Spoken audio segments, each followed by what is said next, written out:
Good evening, everyone. Welcome to another Tuesday Melt with the 2MK team. And apparently we're going straight into S-ranked battle.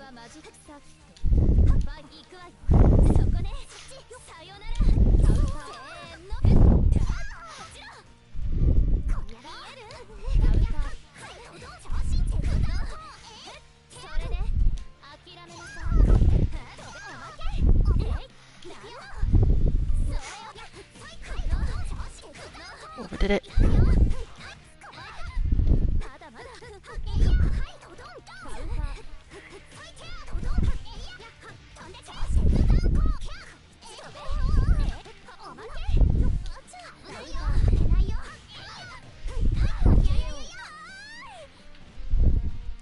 This is Winner's Days today, so you can feel free to join in knowing that you'll probably face this person if you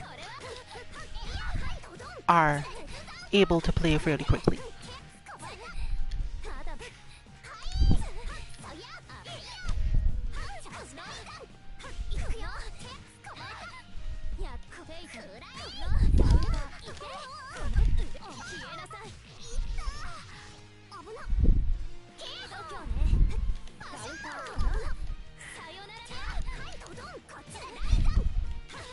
You'll notice the aforementioned accuracy tests all about the place now.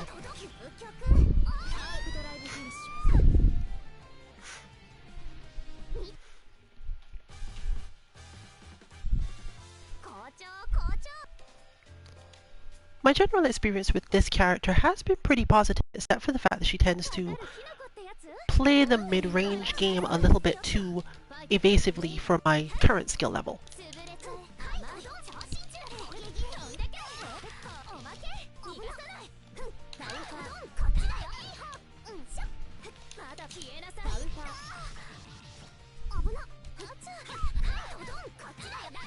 And it's that evasion, plus the player's skill with landing the confirm in those positions, that makes it too difficult in certain spaces to get what I want. Overall, you generally have to be careful about being overwhelmed by your opponent's offense by being put into situations where you don't know what you're hitting. It's often better to hit nothing at all in those cases.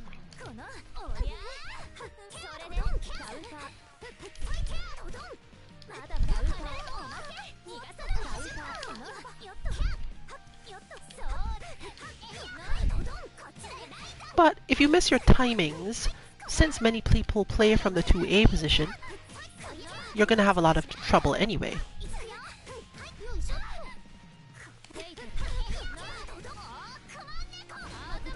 It's really unavoidable to some extent that you will have to learn defense, especially against players who are used to playing against very strong opponents, who will just obviously use all of their offense as quickly as they can. Now, when you're facing that sort of player, and you're not necessarily practiced at the game, you generally need to spend most of your time trying not necessarily to specifically figure out how to beat whatever their offense is, just make mental note of what it is.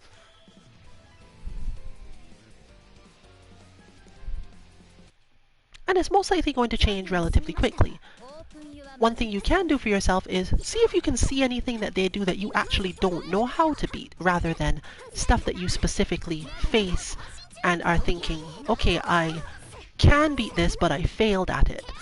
It's not necessarily a good idea to keep trying at it just because you failed at it once, because high-level players will generally be mixing up whatever they can.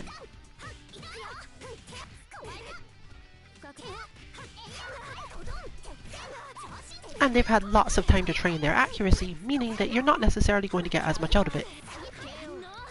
Making sure that when you want to do something, you have a good idea of what your opponent is planning to do. Like, if you have a reason to hit a button on Wake Up, it better be because you think that that button is going to beat whatever your opponent plans to do, not simply, I'm going to hit a button so that maybe you won't hurt me. Because in this game, that is almost never the case. If your opponent intended to catch you in some way, that's likely going to be what happens, regardless of whether or not you actually even wake up with invincible moves sometimes, because they have ways around those based on clash frames and some other options.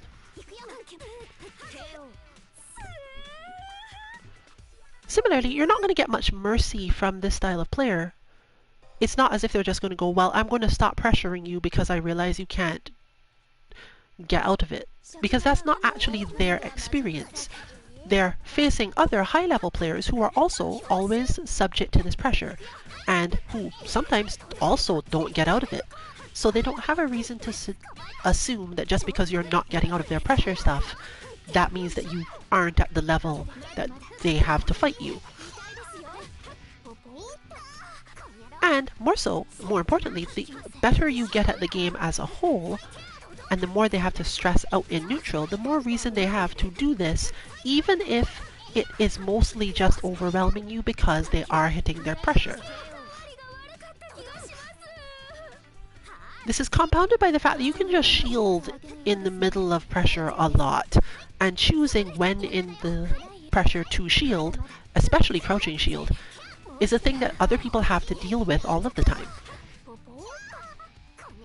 You can, of course, make things a little easier for yourself sometimes by making sure to actually shield more often, but as just demonstrated, had Rune Siren shielded there, she would have still just been thrown, because that's what was supposed to happen. The opponent was already thinking about the fact that, oh no, I could probably shield you by now. I'm probably going to get shielded by now, so I should change what I'm doing at least a bit. All of this is just happening the same way as it does in all the other games you see on our channel. They're just thinking about it faster. And the strings are longer. And that's about it most of the time. Similarly, as we mentioned on the last stream, when you see certain openings, or rather openers, happen, the damage being taken is not that big a deal.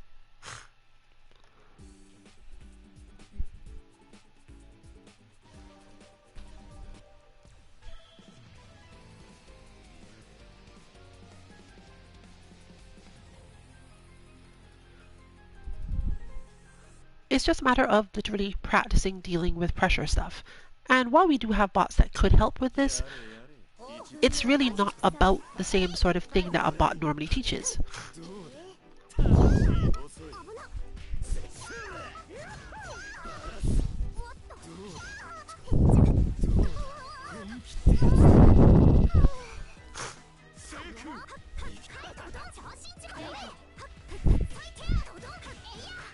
In fact, this match is probably a really good way of looking at it, because this is a player who gets more practice, a player who has a stronger concept of how to play their character against different characters due to experience, but the pressure game is still going to work approximately the same a lot of the time.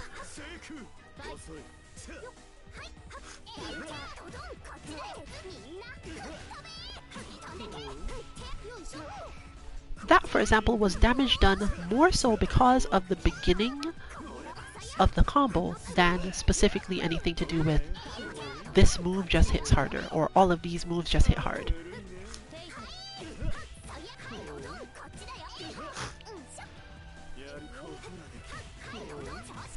And that, similarly, was a bait.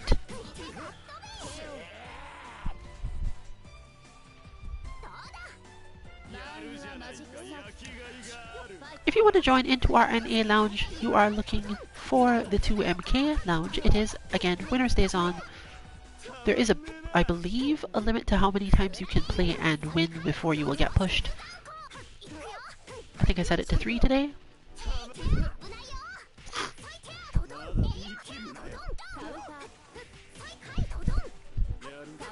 And if you have a good connection or are anywhere in the Eastern US, sometimes the Caribbean, even the western part of Europe, you might be able to get some good matches with us regardless of anything else. After all, the rollback in this game is, as I mentioned earlier on the EU stream, designed by a person who really put their effort in.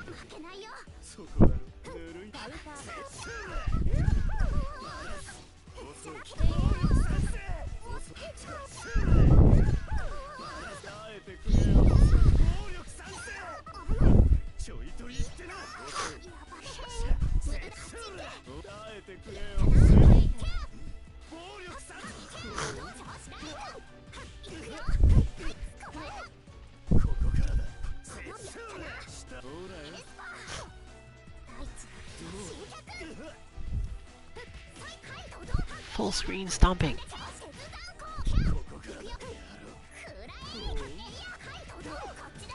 There are solutions to being cornered this heavily, but honestly, sometimes it's not even worth using them because there simply isn't enough benefit to it.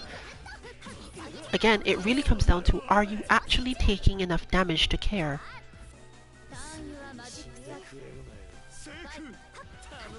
There are times when it's absolutely important that you get it, and then there are other times where you just go, okay, well, I'm going to wait until I think you need to do something I can punish harder.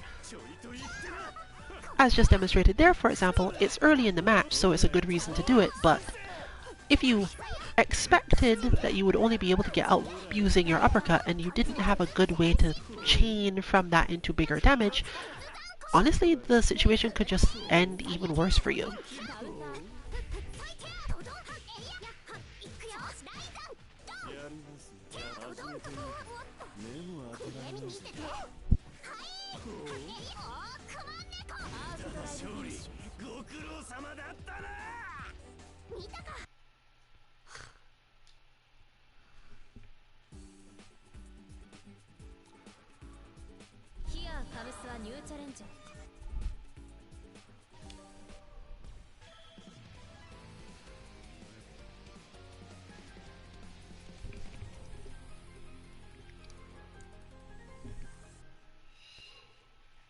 And now we spin into more movement, probably aerial. Since Arcade actually lacks strong, directable air options other than the dive, you have to spend a lot more time making sure that you move CL relative to ground positions when you need her to be there.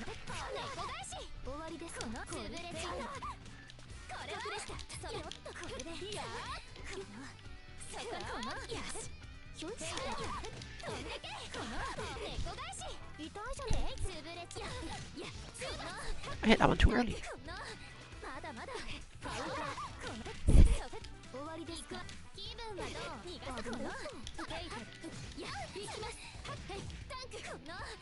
She's also a character who's so good at putting you away from her that she can usually find spaces to activate her heat and recover health, or even just charge up.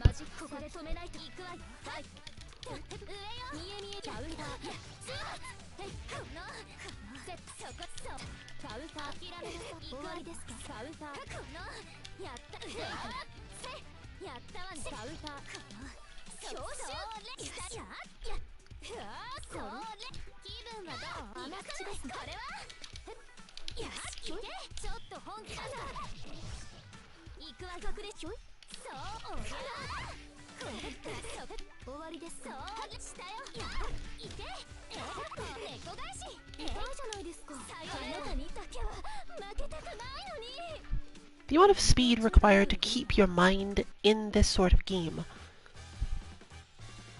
is often one that you find yourself picking up over time more so than being able to just train.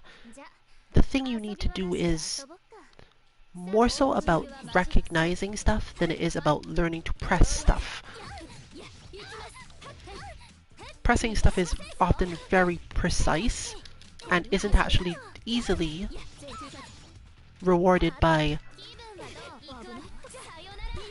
just practicing being faster.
Similarly, I'm spending most of my meter here trying to chase my opponent, but my reaction to this is, well, if I can't catch you this way, I'll just get even faster.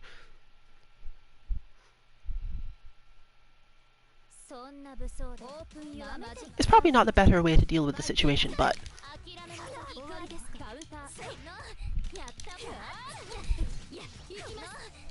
I'm the sort of person who gets frustrated at not being able to catch people.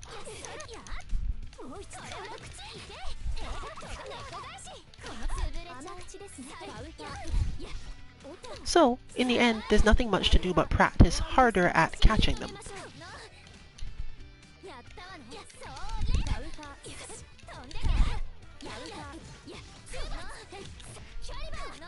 And in the meantime, my opponent can practice punishes.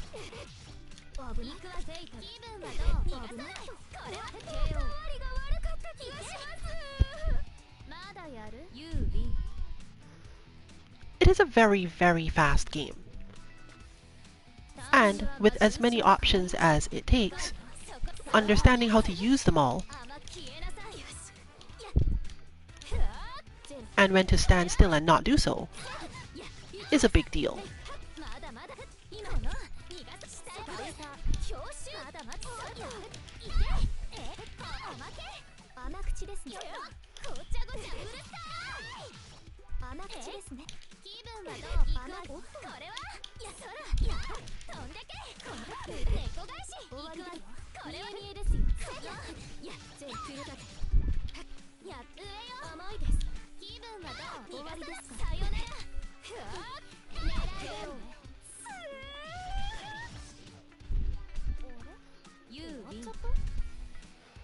I'm probably talking a little less today because I'm slightly sicker than I thought it was.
Too slow.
One of the main ways to get damage off these situations, especially with a character who benefits from getting stuff off their throw, is to convince the opponent that something is going to happen and then throw them. But you have to be really good at convincing people that something is going to happen. Or just like hiding where you actually plan to be.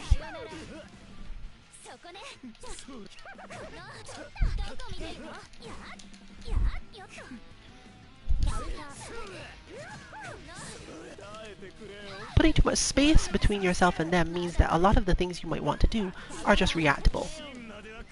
But making them think about the fact that they have to react to it means that you can fake it out with some movement of some kind. The question is, what movement?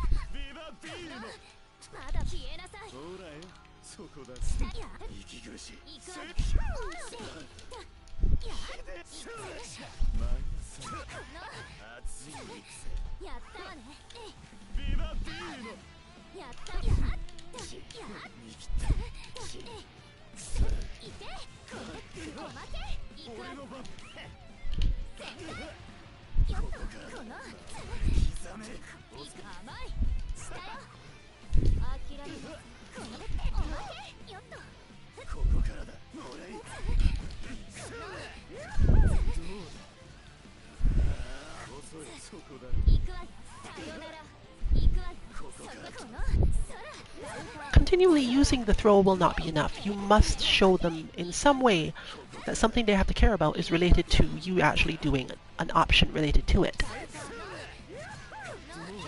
Or that will happen. This is even more important against defensive opponents if you are not a defensive player.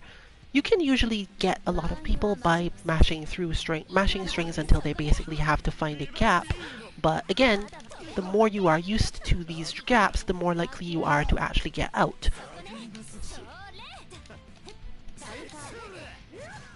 Making the spacing aspect harder for those who do have to actually get in.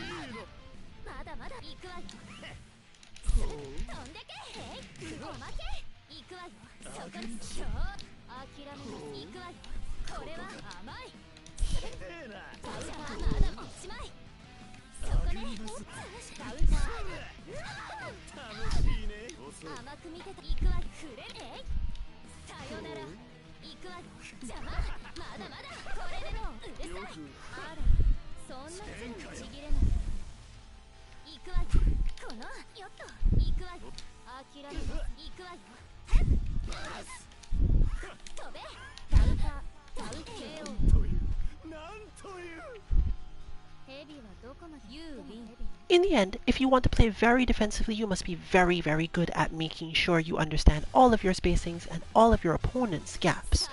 It's technically easier to play offense until you reach someone who is good at playing defense.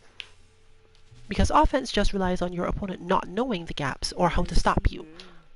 Or, in some cases, relying on them not being daring enough to try things because they don't feel confident that they know how to stop you.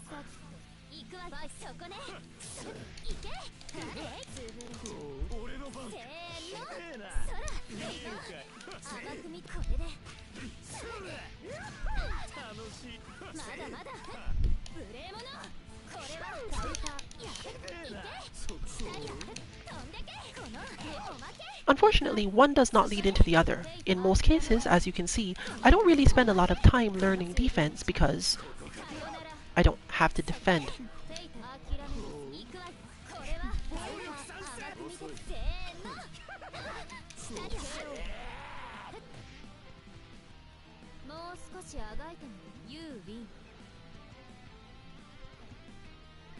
You can lean into this fairly far as one of your main strategies. If you are not good at defending, but you are good enough at attacking, making your opponent think about whether or not you are going to attack is usually better than anything else.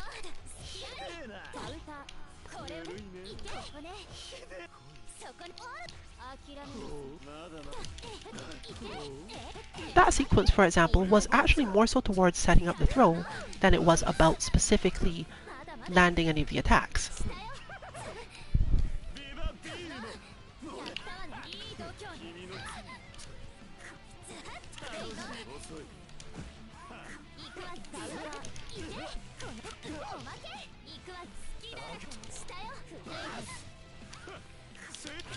You do have to be better at chasing your opponent's backdashes than I am, though, because it is the strongest option they've got when you have missed an attack.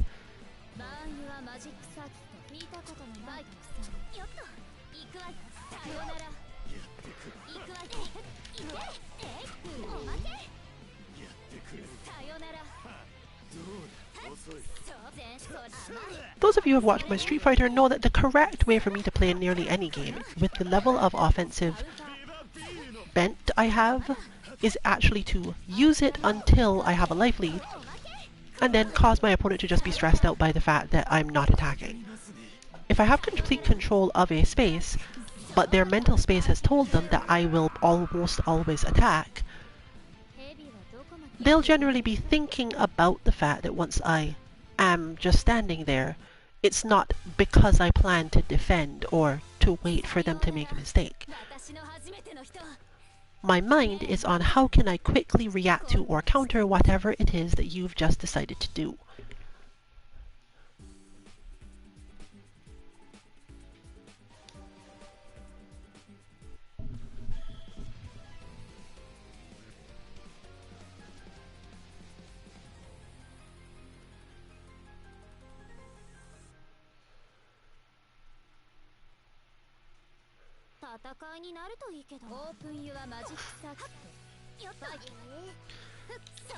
But let's discuss it from this perspective too.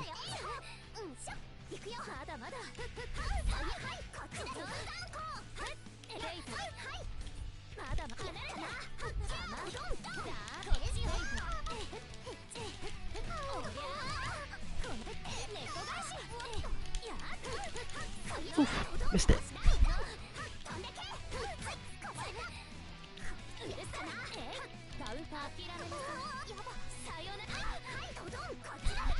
I have another solution to that one, but I don't have it, like, practiced enough.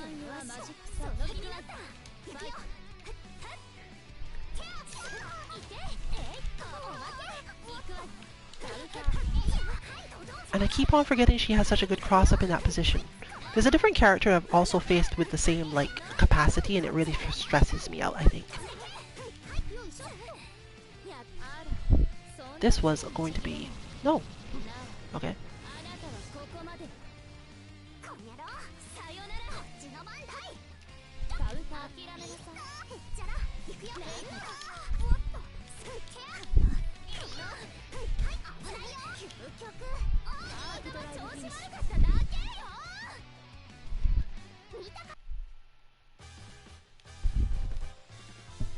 But you can see that in general, what happens when you don't have a strong enough offense for a given opponent is that you'll be punished for using it, or at least attempting to use it. Right? Even reacting sometimes can also be obviously dangerous.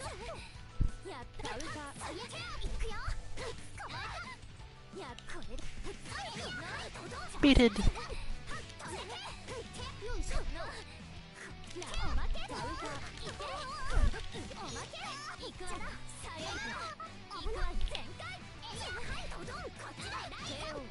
And failed at baiting. Because, again, if my opponent is playing defensively, always remember that because your opponent is doing pressure-y things, it does not mean that they're a pressure player. It means they have figured out how to use pressure to prevent you from being able to do anything.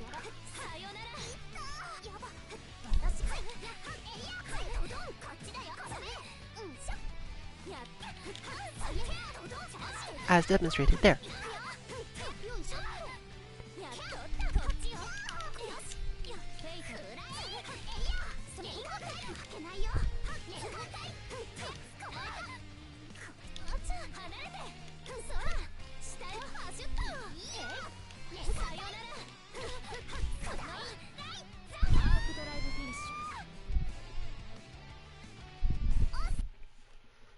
But In general, it's not a thing you can assume. Being pressured does not mean that your opponent is an offensive player. It does not necessarily even mean that their offense is good. It could easily mean that your defense is not good enough yet.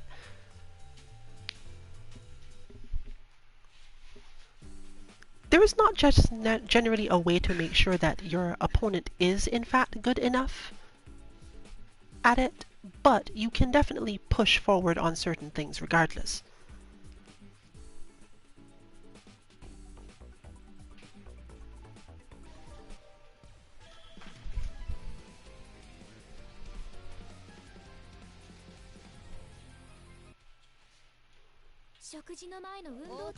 There are also other situations where the true concept of defense is not to get hit by a thing that will put you into a bad situation to begin with.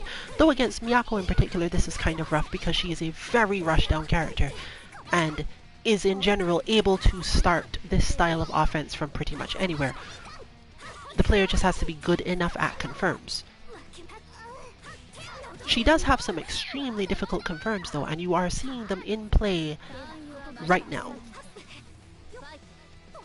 Because while some of this is definitely, yes, I'm not getting out of your pressure, a lot of it is such a familiarity with interactions that this player can make sure literally everything becomes their playground.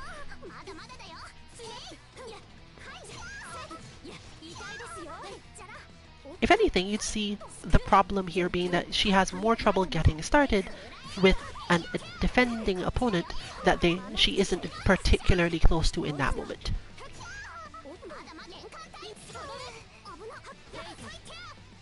She's relatively easier to punish than most characters because of her movement style, and therefore relies on being a lot closer than you might expect her to need to be in order to get stuff going. You will need quite a lot of capacity to anti-air, not like air shield, because most players can get through that enough. The point is that letting her get close enough to you at any point means you're going to take a lot of damage, and therefore if you've decided I'm going to try to shield this and you're wrong about whether or not you should, since she does start things from lows that are really good and start things from throws that are really good, you're just probably taking a big risk. Even if you got it right, you might still get messed up.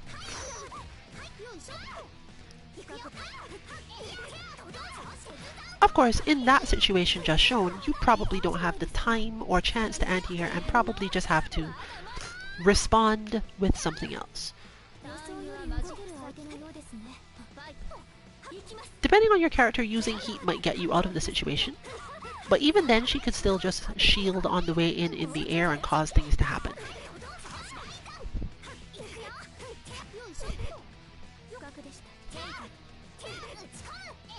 And since you can only use your heat from the ground, if you mess it up, then things will turn around very quickly.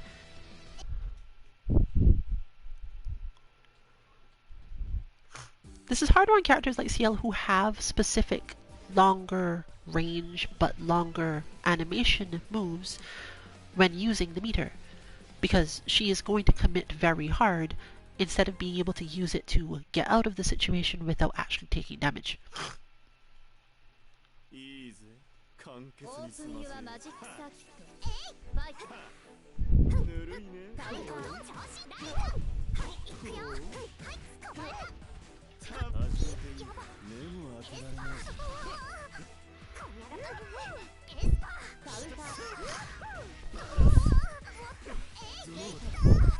See Omni here making use of the fact that the opponent's spacing is more difficult.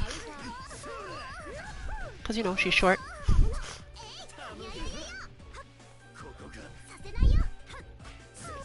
Even that scenario, that's literally just, you're short, therefore you lost. It's unpleasant and kind of stressful, I think, when you're playing this character to face that situation too often in a match.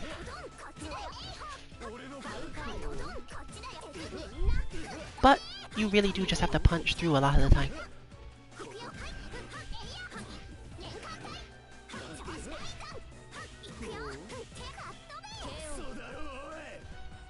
Like that.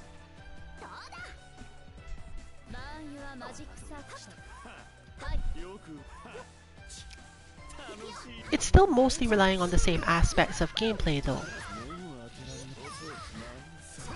Since so much of pressure and mind games has to do with understanding your opponent's mindset, and more importantly, knowing which actual options you have will lead to good damage, you're still more or less pushing yourself to come up with more and more creative ways of getting your opponent to either stop blocking or just take damage anyway.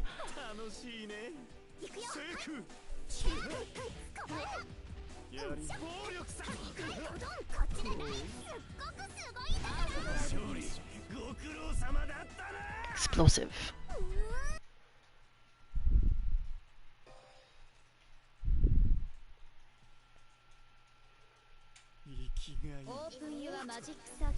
I somehow thought that was the whole thing.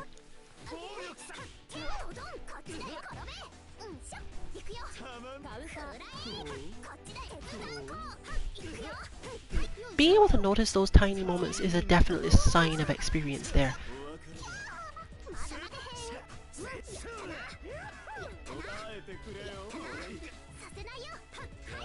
Similarly, not getting caught by that throw, generally a sign that you are either experienced at this game or experienced at fighting games in general enough to know what the opponent's thought process is.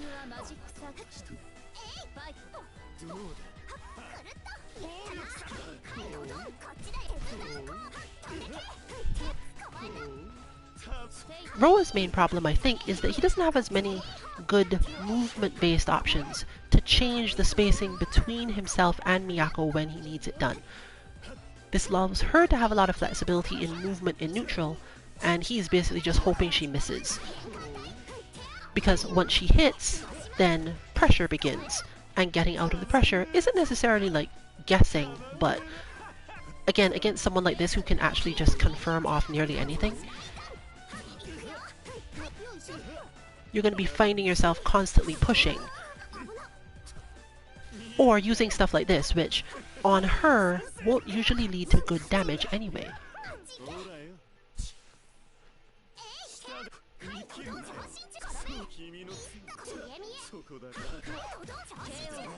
That is another thing you can just see demonstrated that comes up a lot when it comes to this sort of character.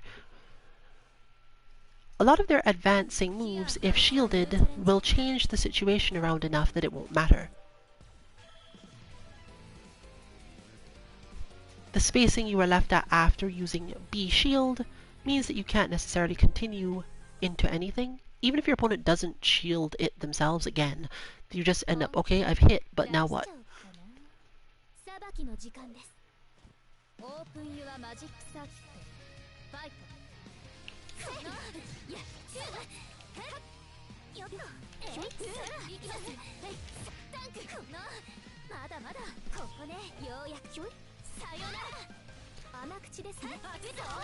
The correct way to win this match, if I'm not practicing, is more so to just hit this a lot.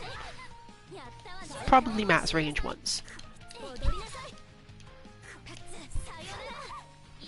The getting the spacing right is probably the hardest part.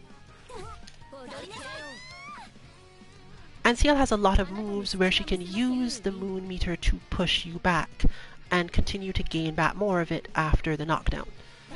So strategically, your goals are different altogether. But enough max range of that and you'll probably be sort of fine.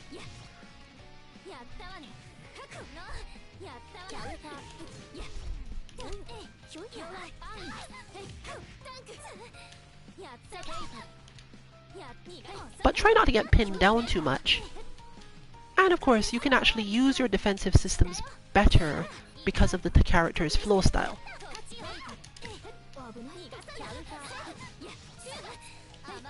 If anything, my problem is that I run in a poor way most of the time, leading to me having lots of problems.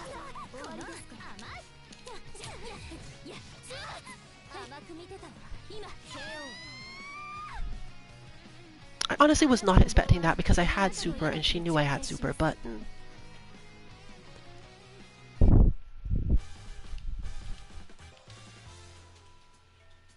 that sort of thing is why I am the E rank here.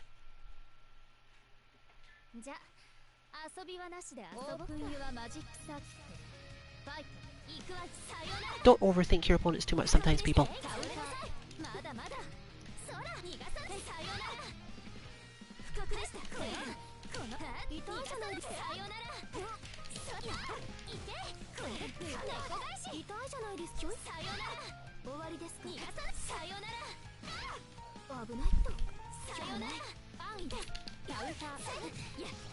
I went too much for the attack on a max range attack style.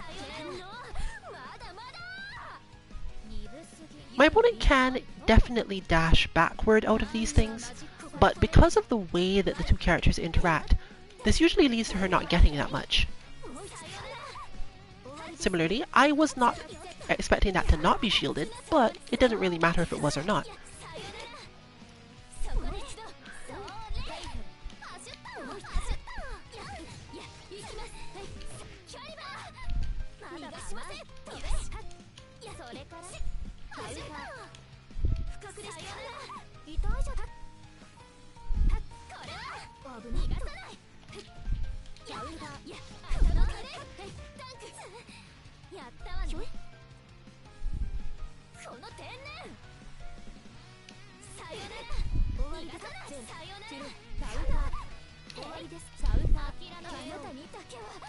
This is compounded by the fact that Ciel must advance her own hurt boxes quite a lot to do a lot of her defensive moves.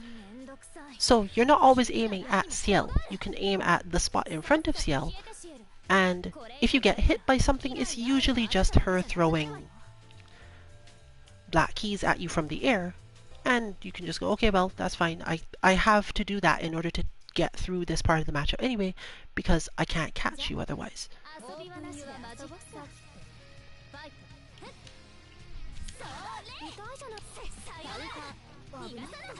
In fact, if you've watched the number of moves she has that don't advance her at all, but are still somehow useful, in this matchup, or technically in any matchup where she has to deal with the person having any neutral at all, it's very limited.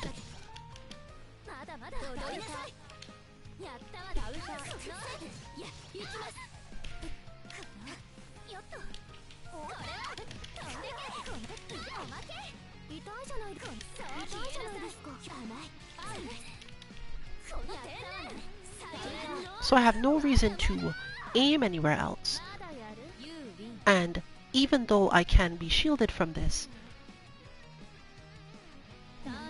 putting your opponent into the mindset where they are actually going to shield it is helpful in other ways.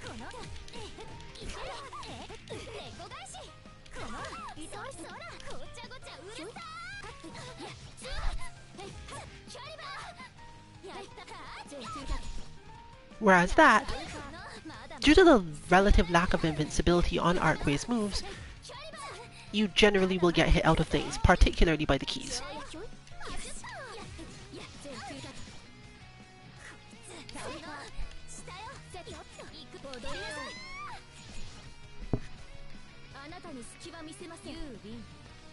In fact, it's extremely difficult to play this one at this level because you get knocked out of nearly everything by keys. But if you don't want to play defensively, you don't have a lot of options for getting through them. Similarly, she's a really good character for dealing with stuff and cancelling you away from stuff that isn't actually that dangerous for you to be doing against other characters, but for her it always seems to turn out poorly.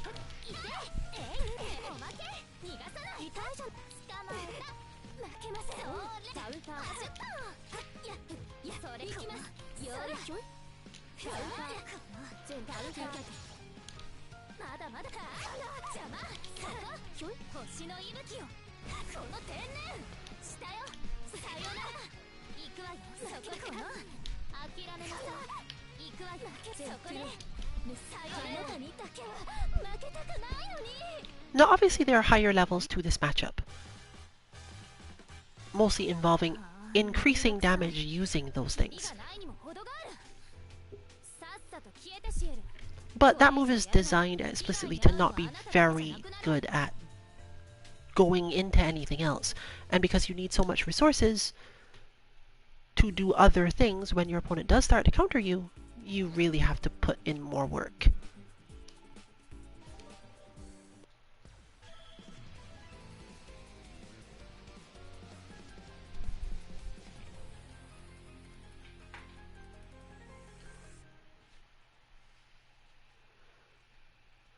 This has been an intense stream already. The fact that it's 45 minutes in is just not necessarily surprising, but I wasn't thinking about it up until this point. So we're back to, how do I convince this Roa, my dearest friend, to block long enough that I can throw? Because the other good thing is that as a character, Archway does not really care about getting throw attacked against most people. Certainly not the types of characters that do not catch her easily.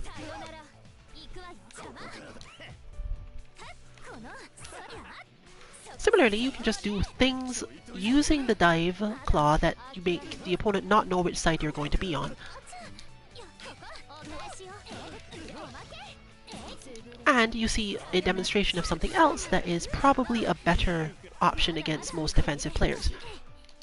If you are close to them and you don't know what to do, your best option is usually not to actually hit a button, but it is just to shield yourself.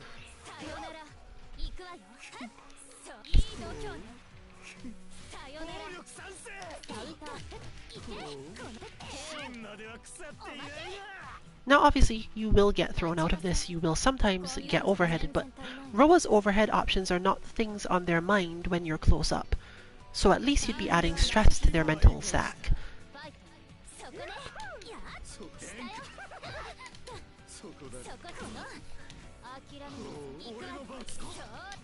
We're playing which side am I on a lot during this, but I must make sure not to leave the ground at the points where my opponent has a prepared reaction ready, or I'm just going to die.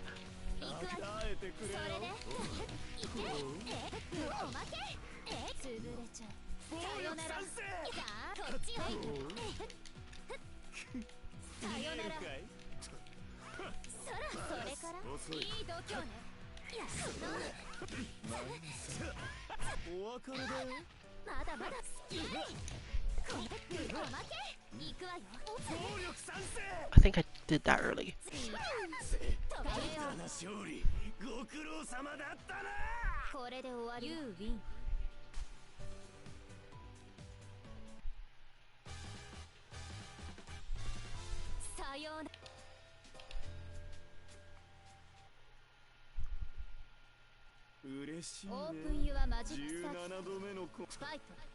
Understanding which characters will be able to punish you regardless of whether or not you have changed sides is important for this style of character that I'm playing a lot.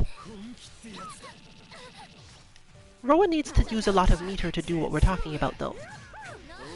So I can be more confident that I can just do air stuff and hope that my opponent doesn't know which way to block, whether or not they should even block in the first place.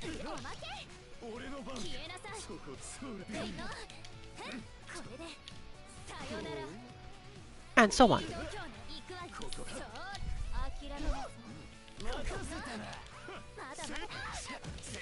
Understanding how to get out of that situation without actually having to deal with like the 2A counter is probably higher level than you're seeing played out now. A lot of it is about making sure that you're not in space for the opponent character's 2A, whatever it is. And depending on what their character's movement is like for higher attacks, you can use this because it will force them to do certain things to defend that are different.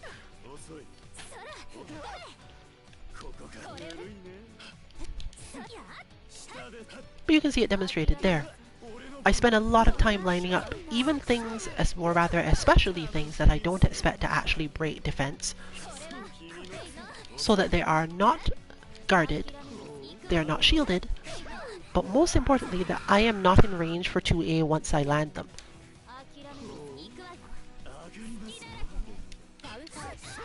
Because that, for example, was the sort of thing that I should have gone harder on, simply so that I wouldn't have been in danger of it.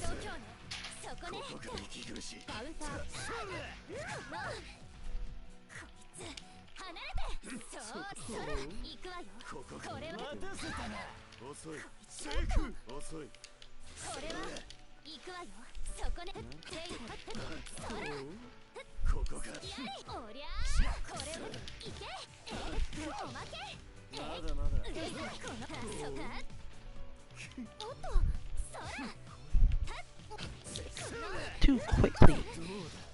But still, an overall good sequence from me in that case. Once you've got your opponent thinking about the fact that they might be thrown, it also is a good reason for them to let go of shield. And because it's very hard to react to nothing, I guess, because that's technically what the reason you're releasing shield is because you expect nothing to happen.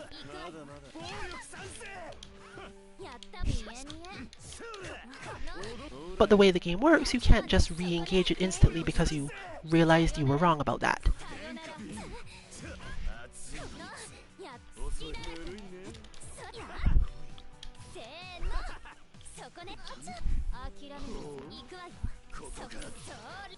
And again, remember that a lot of this is about me really not caring about whether or not my throws are teched or not. Certain characters, I care a lot. Ro is not one of those characters. I think I dropped that.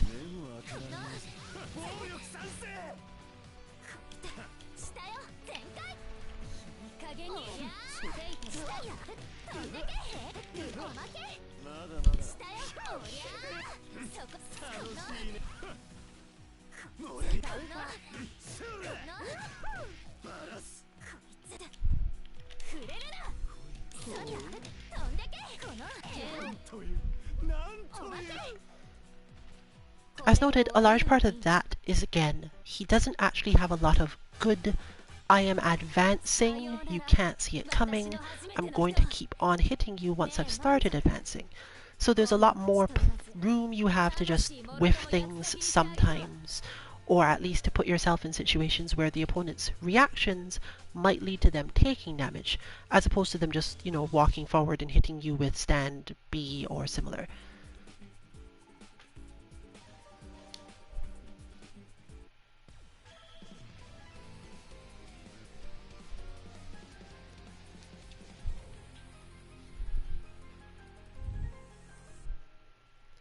One of the harder parts about Miyako in particular, in fact, is because she both advances and hits at about chest height, which is really important for dealing with the sort of person who just hops off the ground as a solution to their problems. Right here, for example, that works, but only because they were moving backward and expecting to bait something.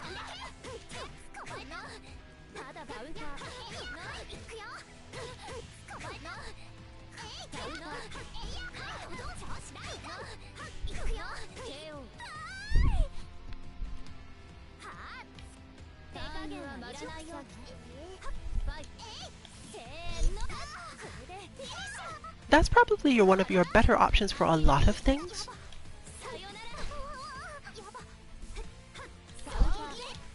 Because it's about the style of player, right? But there's a confirm.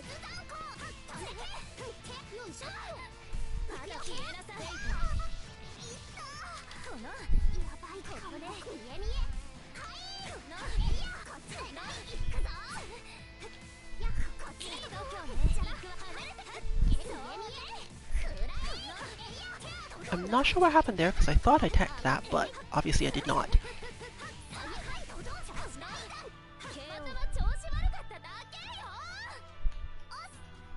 I probably hit the throw too early, like I wasn't actually teching, I was just thinking that I needed to tech. And that can sometimes lead to you actually not hitting the right button because you expect to be on defense, but the buffer is out of that space. But you're also not out of the space where the throw would actually happen. Or into the space where the throw would actually happen.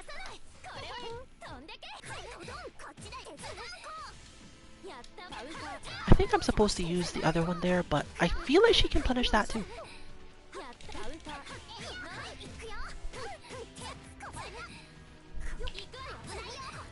Yep, dead.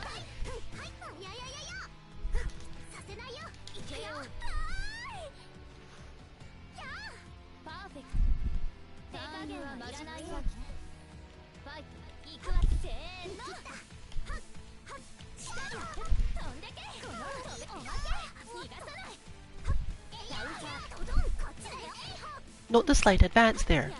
It does the job really well.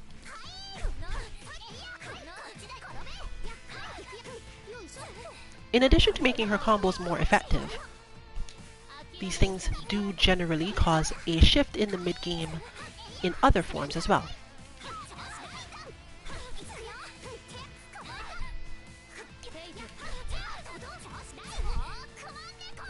But don't spend too much time thinking about how best you can defend, because as demonstrated, this player has like 6 different ways to just burst through anything you want to do other than just activating heat.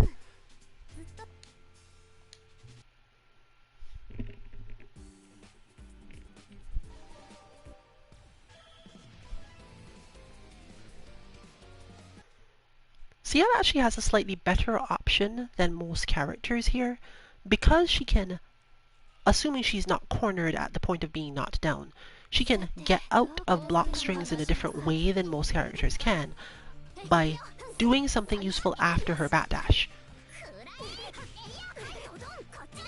Most people against Miyako, if they backdash out, they're not much safer. The character will probably be ready to catch you for doing so.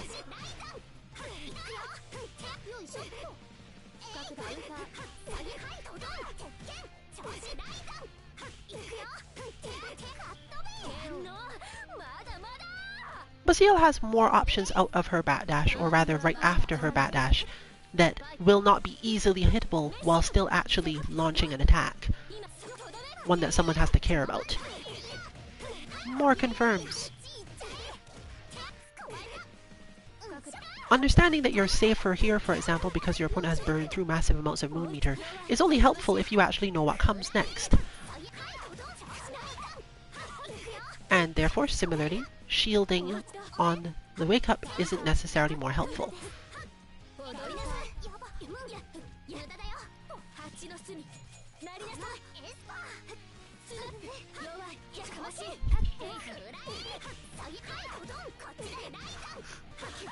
It's not necessarily useful to go to the other side of this type of player either, but if you have enough Moon Meter, you can try the B+C and see if you get away, because I think if you're cornered, you might actually make it all the way out.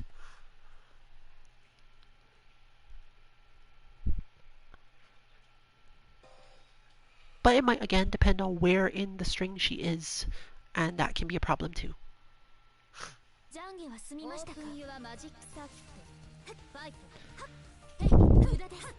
One of your main things as Ciel though is specifically to backdash out of any situation you can.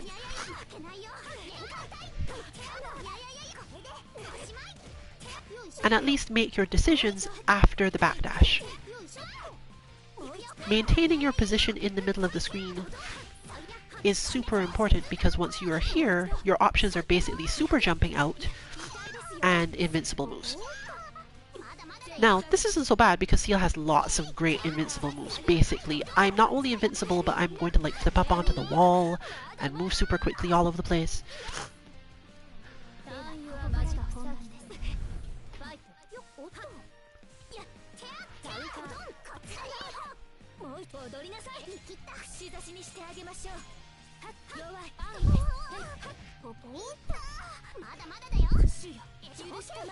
But since you can shield out of that, as demonstrated, it's not as useful mid-screen or mid-range. Here you want it because it can be a bait, and it's the alternative option to the super jump, as you've just seen. If your opponent is thinking, I'm going to not do this because I know you're going to go for that move so I can shield it, it's harder to catch the super jump because of both their position in the baiting aspect, and the fact that if they moved so far that you didn't feel at threat, you didn't need to super jump, and the problem was resolved.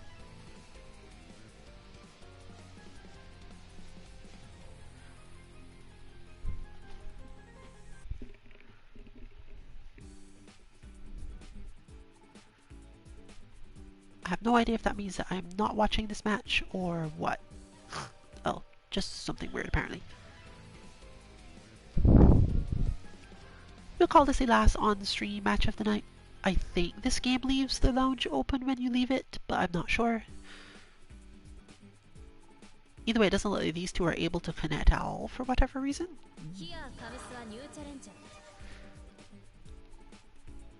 So let's not disband, but definitely pass. Because we are now, this will probably be the last on stream.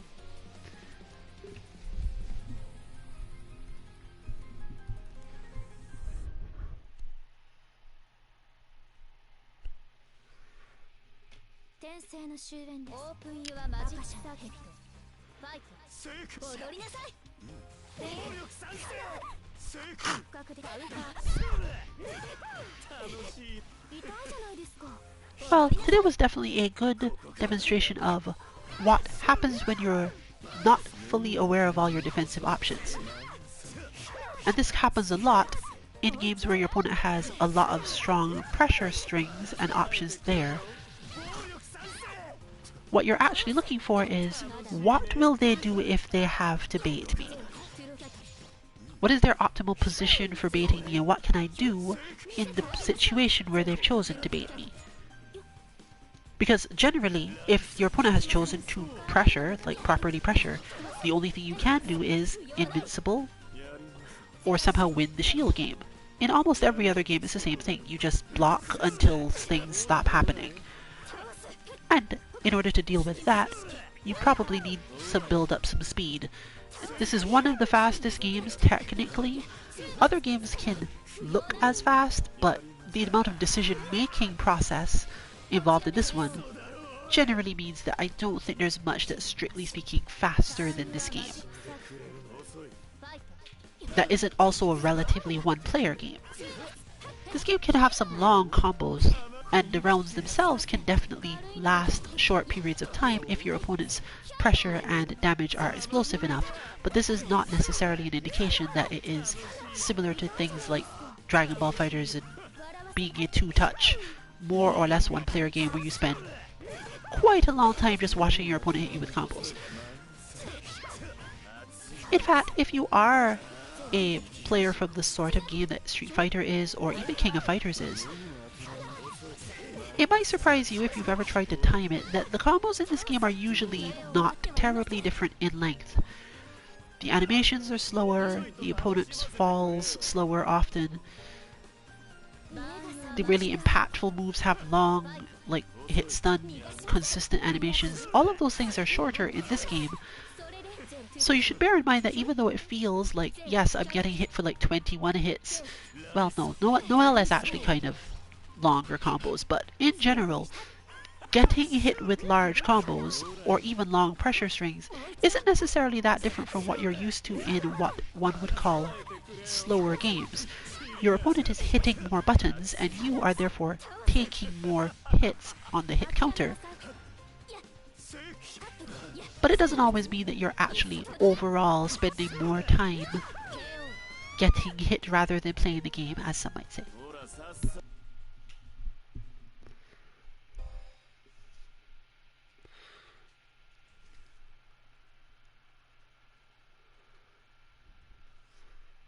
Frozen? Broken? No, perfectly fine.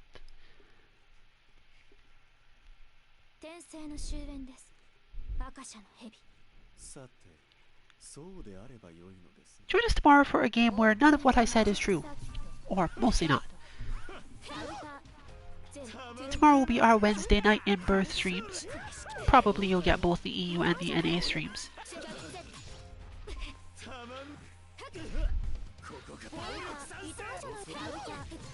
So if this one seems overwhelming in its speed, you can definitely go look at one which is just as long, just as fast rather.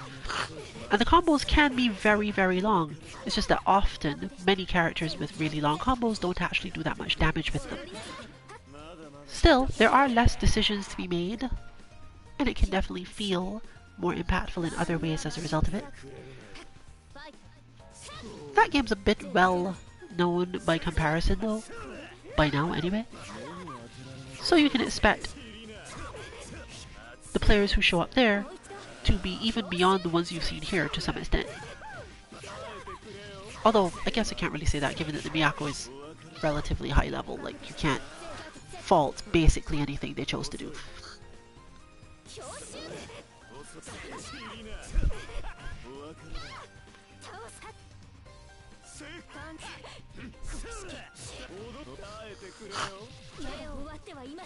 How much I talk on tomorrow's streams really is up in the air at the moment, given how my voice sounds already.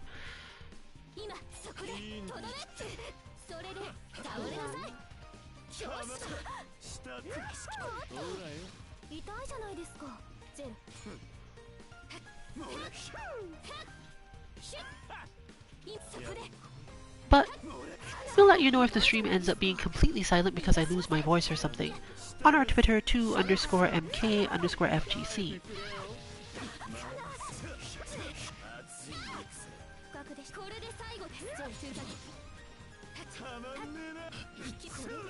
This week we'll try to get at least one bot out on 2-mk.org, but once again we're still struggling with how can we make this helpful to beginner style players and still actually something they can input.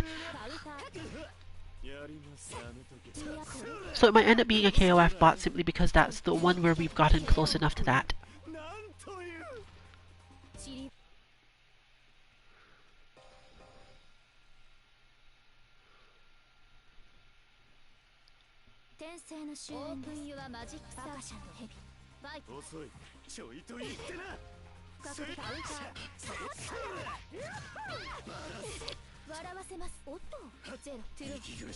If you have tried any of our more difficult to input bots, particularly the ones for the games where you must input the bot every time, as always, we welcome any information you have. Feedback might not get the response you expect simply because it's really not. We know a lot of the problems already. But what would probably be really helpful is any experience whatsoever you have with a way that made it easier to actually achieve the input and the purpose of the bot, since we're always looking for that. We are unfortunately in the position of the people who know how to do it, and even if we try to explain, hey, this can help, it's hard to tell whether or not it actually is helping or if it's only helping us. So, that sort of information is always helpful, and we'll pass it on to whoever else tries to use them through the website.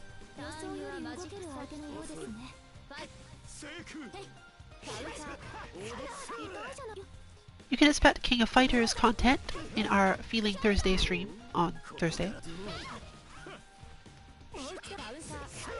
And as mentioned, a King of Fighters This guidance on Friday, possibly. Since given the way I feel, there's pretty much no chance of me going to this week's local regardless.